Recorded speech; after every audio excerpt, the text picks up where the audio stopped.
Hey, what's up guys, Chris here, back in another video. So today I've got an unboxing of a camera. This is the Sony ZV-E10. Now, a little bit of context here. This camera's been out for available for just a few days, right? Initially when this thing came out, I was like, there's no way, I don't want this camera, I don't want nothing to do with this camera, I'm not buying it, forget it. And here's why. A little bit of history lesson here. Sony came out in 2016 with the Sony a6300, right? Okay, so 4K video, 4K 30, 8-bit video, 24 megapixel sensor. Had some issues with overheating, right?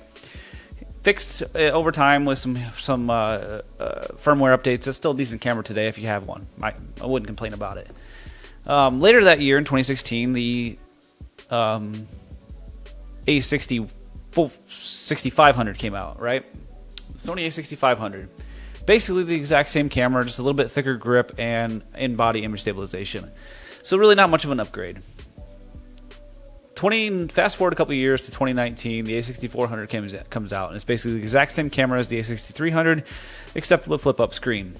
A little bit later that year, in 2019, the a6600 comes out with the a6100. The a6100 is basically the same thing as the a6000 with 4K video and a flip-up screen. And then the a6600's got a bigger battery. Right? So what I'm saying here is, if you were to take all 5 of those cameras and put them up on a tripod, put the exact same settings into them, put the exact same lens on them, you would get basically the exact same image, and that's as good as it would get. You wouldn't be able to get any better of an image. There's nothing you could really do. Obviously, putting a better lens on it, but again, if you have the same lens on the same camera with the same settings, 6300,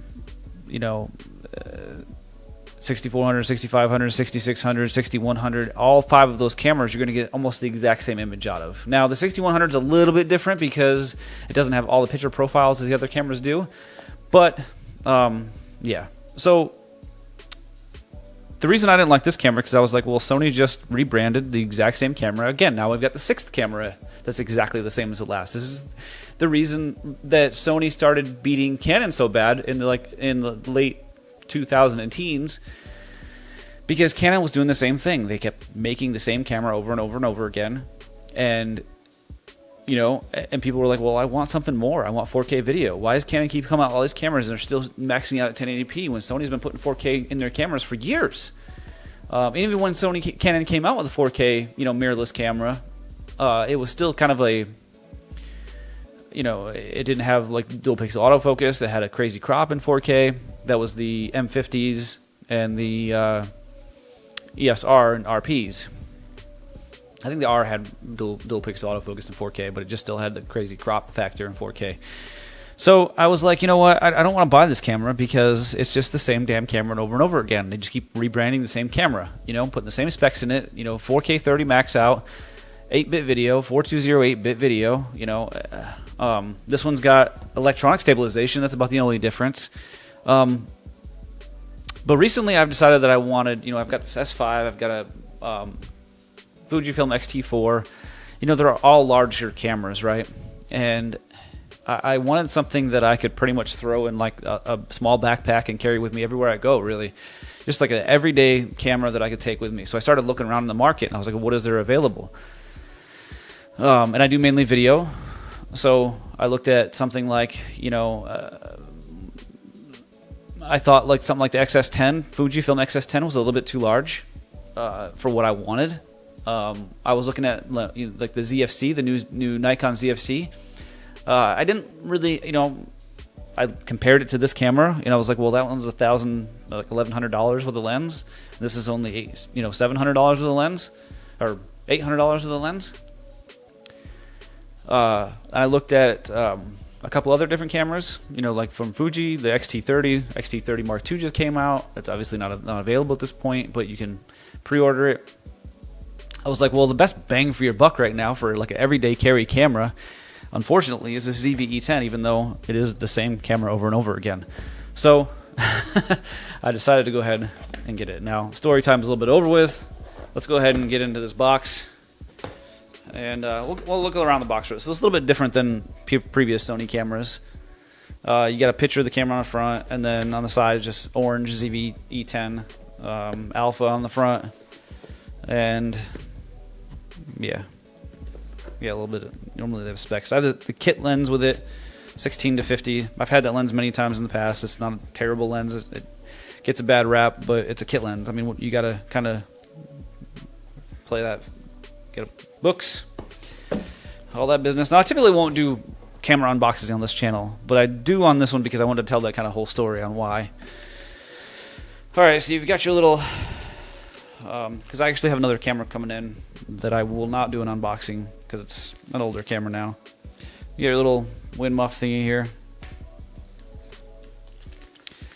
You do have the W-type battery again, so this older battery, it's not the greatest in the world, but it's not terrible. Especially if you're just content creating and stuff like that, doing a little bit of photography and whatnot. You got the charging brick here, just a 5-volt charging brick, 7.5 watts. You got a strap, which I'll never ever in a million years use. And then a USB Type-C cable. Now, this is one of the major reasons why I bought this camera, too, because it's the first Sony APS-C camera with Type-C. I do not like charging my cameras. I don't like using micro USB. I just think that's a waste. I just don't like micro USB, so that's all you got. And now here is the camera itself. Now, this is the first time I've seen this camera in person. It's not really been in stock anywhere at this point. I do kind of wish they shipped it with because they shipped it with the screen pointing backwards. I kind of do wish they would have shipped it with the screen pointing forward. I will do like an overview video of this camera in the next couple of days. I want to get out and kind of use it a little bit and kind of get my first impressions of it and stuff like that. So there it is, the ZV-E10. Yeah, we'll get into. I'm gonna leave my kind of thoughts, my impressions for another video, but you know. Yeah, there it is, folks, the ZV-E10. I'm going to get this thing charged up, right? And then if you go back in time, because I'm actually going to post this on Friday night, this video. If you go back in time to my yesterday's video, it's going to be on the Fujifilm X-T30 Mark II, and it will be shot on this camera. So go back and look at that, and let me know what you think in the comments. Anyways, that's about it for today's video. Hope you guys enjoyed it. Thank you all for watching, and I will see you guys in the next video.